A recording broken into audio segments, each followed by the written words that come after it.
par nākamo runātāju. Es jau nosaukšu vārdu, un tad, lai viņi paceļ roku, lai es tā kā konkrēti viņai dziedu, lai viņi zina, ka tā ir Veronika Melnača. Ir zālē? Veronika, jā.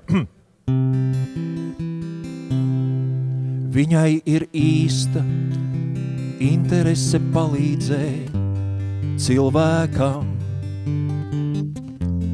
Viņa to dara ar tehnoloģijām. Viņa tik labi māk tehnoloģijas iepakot, kad pat tāds vienkāršs čalis ar ģitāru paskatās uz tehnoloģiju un saprot.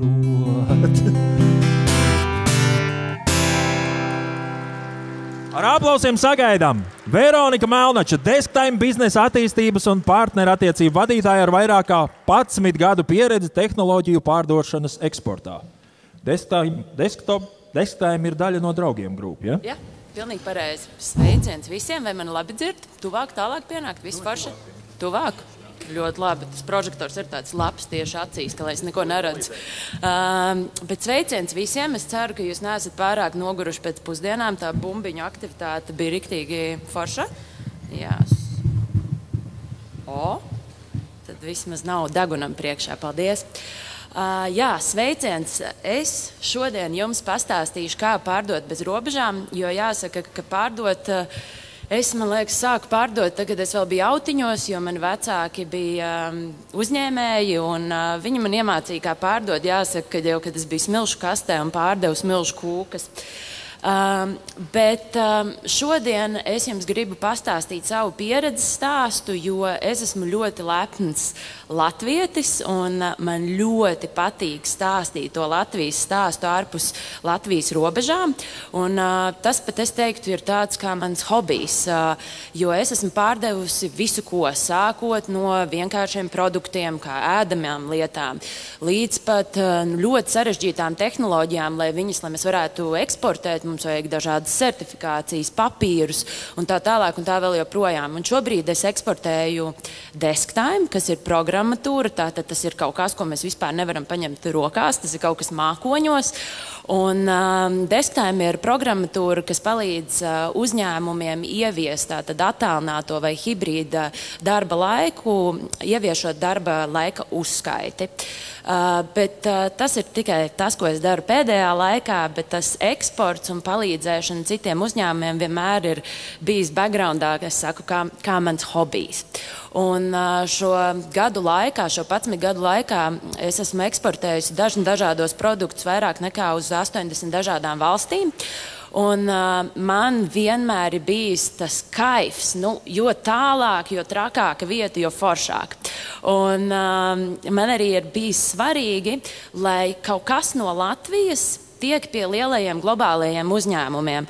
Un, teiksim, mans tāds pēdējā laika lielākais sasniegums ir tas, ka Starbucks, noteikti jūs zinat, kafēnītes, kur kafijas super salds ar visādiem karamelēm un putukrējumiem, ka katrā Starbucks kafēnīcā viņu kafijas automātos ir tehnoloģija no Latvijas, kas palīdz viņiem uzlabot produktu kvalitāti un noturēt to līmenī. Un priekš manis, man tā ir lielākā vērtība, ka Latvijas vārdu zina, ka šeit ir ļoti talantīgi cilvēki un ļoti forši produkti. Un šeit es esmu saspiedusi zemeslodi ar saviem 5 pirkstiem, jo šodien es jums gribu pastāstīt tādas savas 5 lielākās atziņas, ko es redzu, ka eksportējošie uzņēmumi dara labi un ko viņiem varbūt vajadzētu darīt nedaudz labāk. Jo tiešām, tad, kad es braucu gan uz izstādēm, gan konferencēm, ir lietas, ko es piefiksēju, un man liekas, ok, es par šo gribēšu parunāt, un es par tām lietām runāju šādā formātā, arī Draugiem grupu mentoru klubā. Es ļoti daudz palīdzu uzņēmumiem, kuri grib eksportēt tieši ar saviem padomiem, kā ko labāk darīt, jo mēs Draugiem grupā to daram tā ļoti dabīgi. Mēs vienkārši aizējam, es gribu, aizvest šo iekārtu uz Brazīliju, kāds ir dabūjis certifikāciju Brazīlijā, lūdzu palīdziet. Ja? Un tad es gribu šo formātu arī piedāvāt citiem, jo mēs Latvijā esam maz cilvēki, un es uzskatu, ka mums ir jādalās ar tām zināšanām. Man ļoti patika Kerma dinamikas stāsts, ka jūs runājat, jūs tur apmainaties viedokļiem. Man liekas, riktīgi super. Es arī ieteiktu visiem citās industrijās darīt to pašu. Un tā pirmā lieta tāpēc ir būt kopā, turēties kopā, sarunāties. Šeit esmu stūrī ielikusi Latvijas eksportētāju asociācijas The Red Jackets logo. Desktājiem arī ir daļa no The Red Jackets. Un jāsaka, ka tā pieredze un tā komūna, kas tur ir, tas ir kaut kas superīgs. Es pirmo reizi redzu latviešus, kuri labprāt apskaujas, labprāt runā par sarežģītām lietām, par savām problēmām, nebaidās runāt par neveiksmēm. Tā ir tiešām forša vieta, kur uzņēmējiem būt. Tāpēc es jums tiešām iesaku ieskatīties, kas ir The Red Jackets. Un es arī pastāstīšu savu tādu veiksmes stāstu pagājušajā gadā. The Red Jackets, viņi bieži vien rīko dažādas pasēdēšanas ar augstām amatpersonām. Un pagājušajā gadā bija iespēja satikties ar ārlietu ministru Baibu Braži. Un, protams, tāda iespēja, kā tu neizmantos, un mēs sēžam ap apaļu galdu, un viņi saka, kas jums sāp? Pastāstiet. Un, protams, man cilvēkam, kuram kauna nav, es, protams, pirmā pie mikrofona un saku, ka mums ir ļoti liels problēmas Indijā ar banku maksājumiem. Varbūt jūs varētu mums palīdzēt. Un pēc 4 mēnešiem es sēžu lidmašīnā uz New Delhi ar Baibu Braži, ar ārlietu ministriju un citiem uzņēmējiem un LIA pārstāvjiem. Un mēs braucam uz New Delhi risināt manas bankas problēmas. Super ātri, super efektīvi. Un jāsaka, ka tas bija ļoti veiksmīgi, jo tagad desktājuma apgrozījums 50% nāk no Indijas. Un ko es ar šo gribu pateikt? Tas, ka ir spēks tajā, ka mēs runājam, ir spēks, ka mēs turamies kopā, un mēs kā uzņēmēji tiešām varam viens otru atbalstīt, un mums nevajag kautrēties lūgt padomu. Otrā lieta ir cilvēki. Jāsaka, mums cilvēki ar tām degošajām acīm Latvijā, es ticu, ka ir. Viņus dažreiz ir grūti atrast, un viņi ir tādi dimanti ierakt kaut kādā tādā alā, un tev viņi ir jāatrok vaļā, bet to izdarīt var. Un, tas ir ļoti svarīgi, ka cilvēki, tie, kas ir jūsu tajā frontes līnijā, tie, kas pārdod jūsu produktu vai pakalpojumu, ka viņi tiešām ir entuziasmi pilni.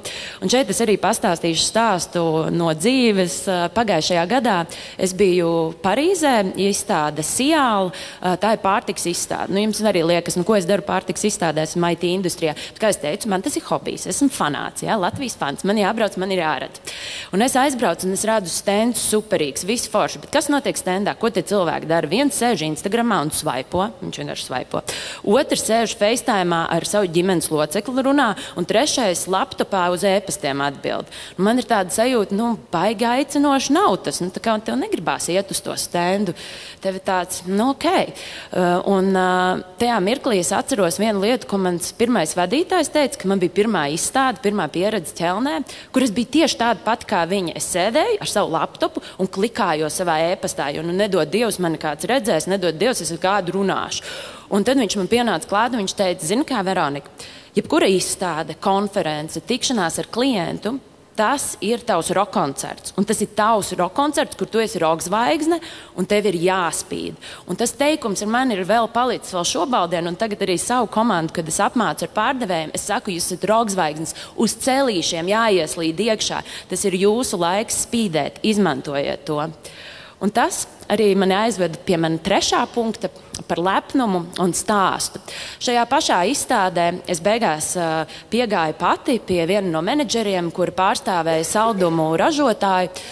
Un es viņai prasu, pastāstiet lūdzu vairāk. Un es to prasīju angliski speciāli, jo es gribēju redzēt, kādi tad viņai ir tie selling pointi un ko tad viņa man pastāstīja. Viņa saka, konfektes ražotas Latvijā. Un es saku, kas ir īpaši ar šīm konfektēm? Garšīgas. Ok, labi. Eju tālāk, redzu stendu, baigi smukais, tāds zaļš, dzeltens, tur krāsains. Es pieeju klāt, vienkārši interesants stends, stāvu. Man pienāk klāts kungs, un viņš saka, jūs gribat uzzināt vairāk par Bob Snail? Es saku, jā, labprāt. Viņš saka, jā, mēs esam uzņēmums no Ukrainas, izveidoja 2 vīrieši, strādāja iepriekš Danone, tāpēc viņiem ir tāda ļoti laba izpratne par biznesu, par eksportu, viņi daudz ko saprot, bet vienam no viņiem meitai bija baiga alerģija no saldumiem, tā, kad pie ārsta jābrauc. Un tiešām traģiski, bet viņi arī gribēja, lai viņai ir konfekts, kurām klāt ir kaut kāda rotaļlieta, lai viņas ir smukas, jo tās veselīgās končas, viņas ir garlaicīgas, viņas ir garlaicīgos iepakojumos. Un tāpēc viņš izdomāja izstrādāt šādu produktu. Redziet atšķirību. Man iedeva stāstu, kur es jau pirms gada biju tajā izstādē. Es viņu vēl joprojām atceros. Nevis vienkārši garšīga konfekta, bet man ir stāsts. Un viens no tādiem veiksmes stāstiem, ko es esmu redzējis pēdējā laikā, man ļoti patīk, ko meitenes ar plūkt tēju taisa. Superīgs kombo, mamma, meita, viena ģimene, Latvija. Viņas arī dalās ar mūsu bagātību, ar mūsu zināšanām par augiem, kā mēs to esam lietojuši jau sen atpakaļ. Un man tiešām liekas, forši. Viņas ir lepnas par to, no kurienes viņas nāk, un viņas to smuki var iepakot.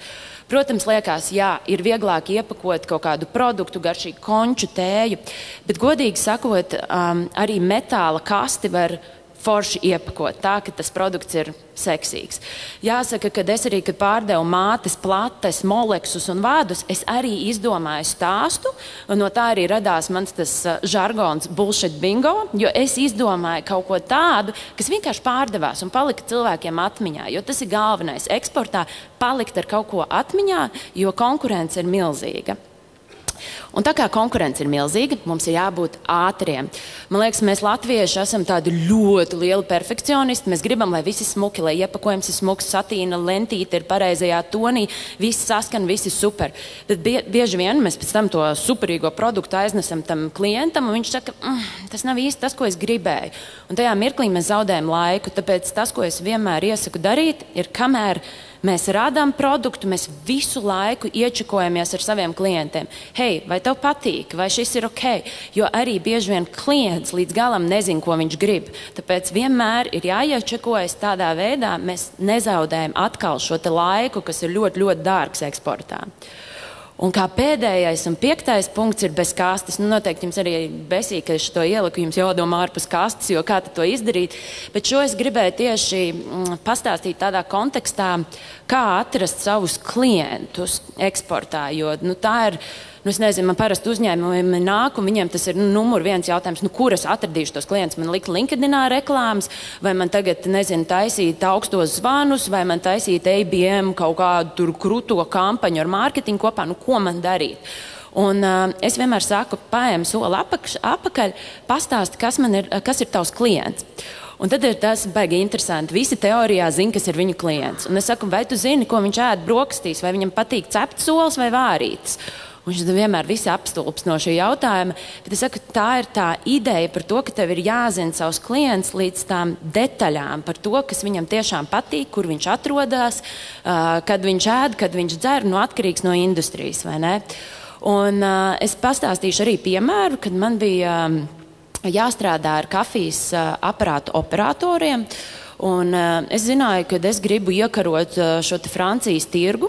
Es zināju, ka viņi ir gurmāni. Es zināju, ka viņi ir ļoti lepni franči, kuri nerunās ar mani angļu valodā. Es zināju precīzu reģionu, kur viņi atrodas. Es zināju, par ko viņi interesējās. Un es izdomāju, braukt uz izstādi. Ok, labi, brauksim uz izstādi, uzliksim tur mazu stendu ar banerīti, bet man ir cita ideja.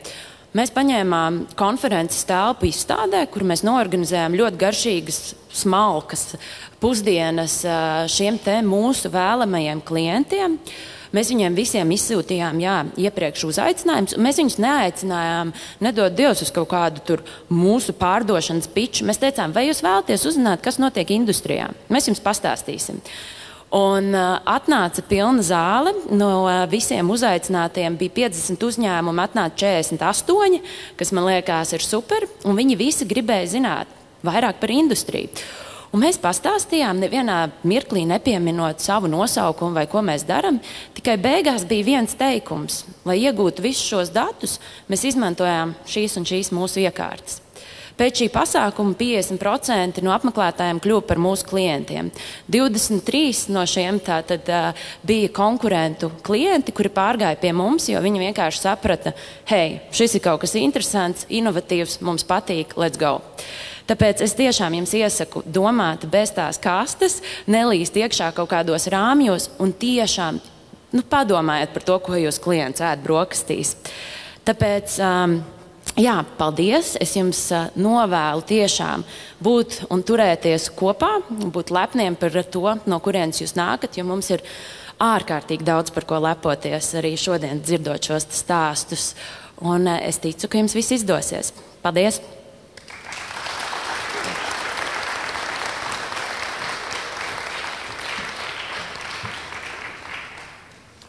Tas, ko gribētos noteikti, ir atgriežoties arī Slido platformā, lai varētu uzdot jautājumus. Man likās, ka jūs neesat izgājuši, bet iespējams liela daļa bija izgājuši. Bet man uzreiz jautājums no zāles, varbūt kāds paceļot roku, mēs varam, ir kādi jautājumi no zāles? Ne, man tad ir par to bullshit bingo uzreiz jautājums, protams. Vai stāstam ir obligāti jābūt tādam 100% patiesam? Nē, kā es teicu, tas stāsts, viņš jau veidojās. Tu vari paņemt kaut kādas detaļas, kaut kādai patiesībai jau tur jābūt. Bet ietērpt to, piemēram, es nezinu, mums arī tās pašas plūktējas, tur arī tās meitenes, viņas jau visu kaut ko pievelk klāt. Tu vari stāstīt par saviem senčiem, ka tava vecmāmiņa vēl šīs piparmētras audzēja tepat, kur tu viņas savāc. Jā, tās ir vēl viņas stādītas. Jā, viņas stādītas, protams, un tā zeme ir tāpat, par kuru viņas senči staigā. Tur var visu kaut ko izdomāt. Labi. Bet jau konkrētāks jautājums, kāds ir šis desktime stāsts? Desktime stāsts, jā, es viņam tā konkrēti nereklamēju, jo saku, es neticu tādai reklāmai, es šādos formātos tiešām iedodu vairāk to iedvesmu un varbūt to savu pieredzi. Bet jā, desktime kā piemērs, mēs strādājam tikai eksportā Latvijā, vispār mēs nedaram gandrīz neko, tikai varbūt daži no jums ir dzirdējuši par ekonomikas ministrijas stāstu, bet jā, mums galvenie eksporta tirgi ir Indija, kuras, kā jau minēju, ir 50%, tad tālāk ir Amerika, Spānija un Anglija. Indijā, piemēram, tas viss ir pilnīgi savādāk. Piemēram, aizbraucot uz Indiju un uzsākot tur reāli atverot savu uzņēmumu, ko es izdarīju, mēs atvērām uzņēmumu, bankas kontu un visu pārējo. Tās bija šausmas, tā ir cita pasaule. Bet tev ir jāsaskarās ar kastu sistēmām, tev ir jāsaskarās ar to, ka tu esi sieviete un tu esi balta sieviete, un tas vēl ir traģiskāk. Bet tu tam visam ej cauri, un tas ir ļoti interesanti. Bet galvenais, kas man ir palīdzējis vienmēr visā šajā ceļā, ir tas, ka es mīlu cilvēkus, es gribu tam cilvēkam palīdzēt, un tas nolasās vienalga, vai tu esi Indijā, vai tu esi Amerikā. Viņš saprot, ka tu esi īsts, es gribu ar tevi sadarboties. Un tad tās robežas nokrīt, vienalga kāda ādas krāsa. Labi, tad vēl jautājums.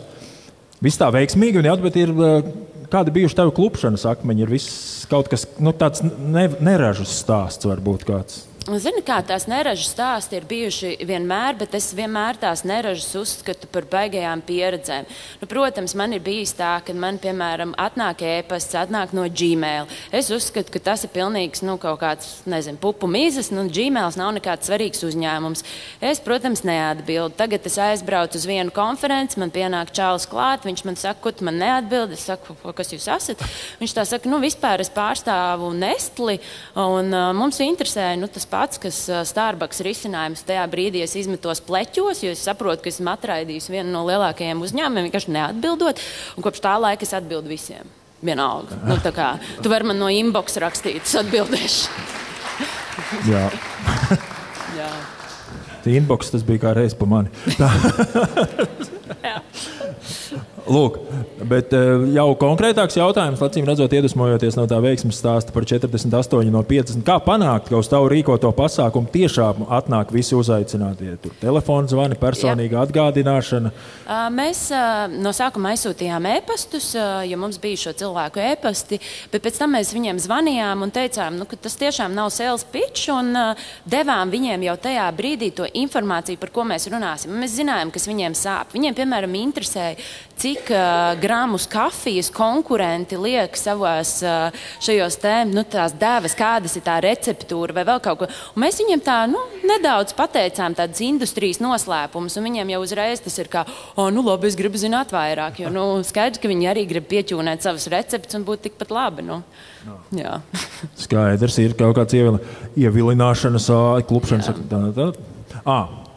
Kur tu rodi iedvesmu par katru produktu izdomāt kaut ko unikālu? Jāsaka, tas man ir kaut kas, ko man vienkārši patīk darīt. Es nestrādāju savā darbā, man arī grūti teikt, es strādāju tur uzņēmumā, jo tas man ir hobijs. Man vienkārši patīk to darīt. Nu, tā kā cilvēks ir, kuri glezno, viņi rod iedvesmu, nezinu, katru nedēļu kaut ko uzgleznot, es rodu iedvesmu katru dienu iepakot kādu produktu kaut kādā foršā iepakojumā. Piemēram, lai iepakotu produktu kādā foršā, noteikti ir konkurenti. Pirms tam ir tāda izpēte, lai tas stāsts ļoti neatgādina.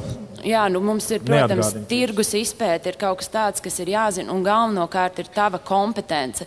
Tāpēc es teiktu, ka es pati kā viens cilvēks, piemēram, ja man pienāk klāt un pateikt, kā man iepakot šo produktu, man vajadzētu ļoti ilgi, un es to arī daru, ļoti ilgi sēžu ar jums un mēģinu saprast katru niansi jūsu produktam, jo tev ir jābūt tai kompetencei. Tu nevari taisīt bullshit bingo, nezinot ne konkurentus, ne arī tehnoloģiju, vai arī, kas tas vispār ir. Jo tas, to gan var ātri atšķirt. Tur, lai būtu bingo, ir tomēr jāsagatavojās. Tev ir jāzina. Bez zināšanām bingo nesanāks. Man tāds ķecerīgs nedaudz par keramiku vienkārši jādod. Drīkst mēs, tu teici, tev ar mārketingu drīkst, ja?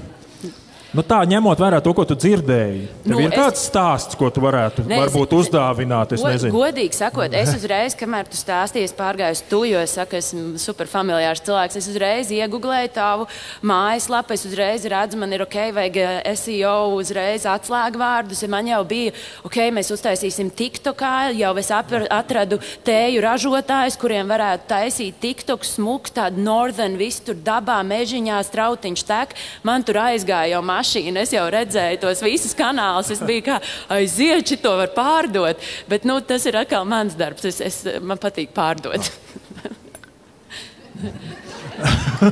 Bet, tad tev vajag palīdz daudz, bet es tev palīdzēšu, ja vajag. Es visu labi. Redz, cik labi māksla būtu uzņēmējiem, tas ir vieta, kur mēs tīklojamies. Ir vēl kādam varbūt jautājumi no zāles? Ir.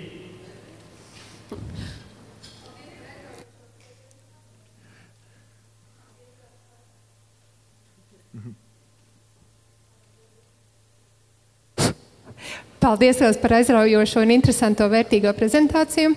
Rudīte Truce, Power Journey, labūtības pārgājienu un pilates. Jūs teicāt par to, ka jūs zinājāt viņu sāpi. Kā tad īsti uztaustīt to cilvēka sāpi? Jo parasti jau slēpjas aiz kaut kādiem vispārīgiem vārdiem, un cilvēks nemaz tik vienkārši nelaiž iekšā. Ļoti labs jautājums. Tas, kā arī, piemēram, šis īstenībā, kaut kas, par ko es vakar runāju ar savu komandu, viņi arī man, agrāk, kad man pārdevēja nāk strādāt, viņi uzreiz brūk virsū tam cilvēkam ar savu piedāvājumu. Es saku, nē, pirmais, kas tev ir jādara, tev ar tiem cilvēkiem ir jārunā, tu viņiem, līdzīgi kā es šodien, es nekad baigi neuzsvaru, no kurienes es nāku, no kāda uzņēmuma.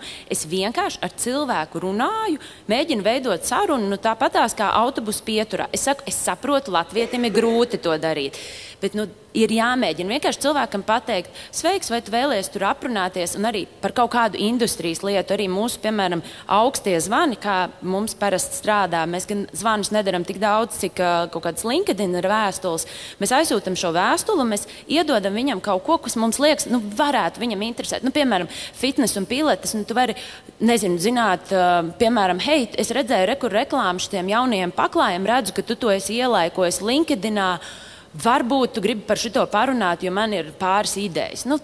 Es tagad ātri, kā saka, bullshit bingotājs, bet ideja ir tāda, ka tu vienkārši atrod ar cilvēku parunāt par viņa interesējošu tēmu.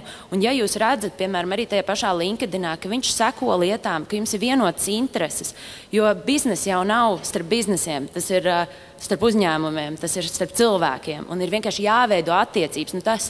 Es vienmēr uztveru, ka mans biznesa partneris ir mans jaunais bestijs, un es ar viņu noteikti kaut kad dzeršu alu, un viss būs superīgi. Un to arī jāuztver tā mīlestība pret cilvēkiem un reāli vēlme izzināt, kā viņam palīdzēt. Tas vienmēr palīdz.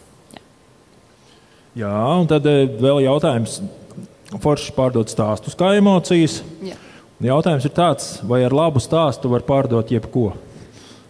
Ziniet, kā es teiktu, šobrīd strādājot desktopā, jūs varat saprast, ka tas ir ļoti sarežģīts produkts, ko pārdot. Jūs nezināt, vai redzējāt Delfos arī, kur mani tur masēja, uzstājās, ka mēs tur esam spiegi, vergi un vēl neskas. Un tas ir sarežģīts produkts, ko pārdot, bet ar to stāstu un ar to spēju izskaidrot, kāpēc tā un ko šis dod arī tam gala cilvēkam, var atrast to veidu, kā pārdot. Bet, protams, ir viegli produkti. Piemēram, man konfekts bija 100 reizes vieglāk pārdot nekā desktop, bet tas tāds foršs challenge. Lūk, vēl ir jautājums, kur iegūt cilvēku datus, e-pastus? Iesaku jums Apollo. Ir tāds Apollo, viņam arī ir bezmaksas versija, mēnesi varat lietot. Tur jūs super varat izvēlēties industrijas valstis, un viņi arī iedod e-pastus. Mēnesi varat bez maksas, pēc tam, man liekas, tur sākās kaut kāds cipariņš. Jā, vēl kādi jautājumi no zāles varbūt ir? Tad man jānolasa pēdējais, kas nav jautājums. Visi arī daudz nobalsojuši. Lielisks stāsts. Paldies, Veronika. Paldies jums. Paldies, lai veicas.